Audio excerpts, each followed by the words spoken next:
எடப்பாடி பழனிசாமி 2026ஆம் ஆண்டுக்கான தேர்தல் சுற்றுப்பயணம்.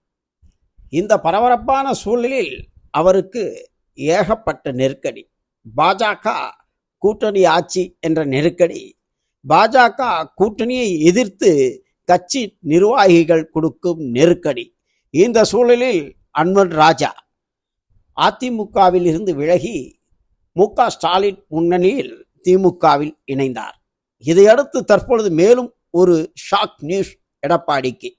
ஆம், புதுக்கோட்டையைச் சேர்ந்த முன்னாள் அதிமுக எம்எல்ஏ வி.ஆர். கார்த்திக் தொண்டமான் முதல்வர் முன்னிலையில் திமுகவில் இணைந்தார். புதுக்கோட்டை பகுதியில் இது அதிமுகவுக்கு பெரிய பலவீனத்தை ஏற்படுத்தும் என தெரிய வருகிறது.